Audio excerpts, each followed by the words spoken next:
Hello, this is Dr. Nanette Hoxon from the Altar of Mary. So, nasabi ko na ang isang sa mga judgment ay yung hindi ka magkakaanak or makukunan ka. Well, siguro ang una niyo agad naisip ay yung isang artista na hindi talaga nakabuo ng anak, no? Millions ang ginastos para makaproduce ng anak, and yet hindi siya nakaproduce. Pero nakikita natin sa kanya yung mga alahas, Hermes, naku, all the things that you want na sa kanya, 'di ba? Pinapakita niya sa atin.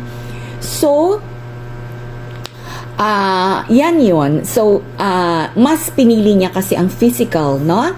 Kaysa sa spiritual. And by being physical, pinapaano niya ang focus ng tao. Nasa ngayon, dapat ang focus ng tao ay sa Diyos. Ngayon, ang focus ng tao ay sa alahas. Gusto rin nila magkaroon ng alahas. Gusto rin nila magkaroon ng bag, nagkaroon ng bahay, ng mga damit katulad niya. So nakita niyo kung gaano kalaki ang kasalanan ng mga influencers na yan, no? Na dapat sa ngayon sa Diyos, no?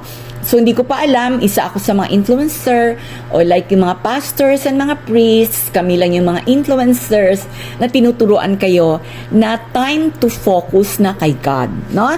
Tapos na yan, wala ng physical world. So anong hintayin natin?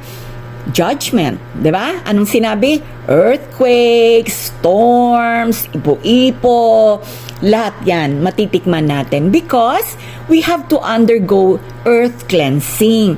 Lahat ng planeta ay dumadaan sa earth cleansing.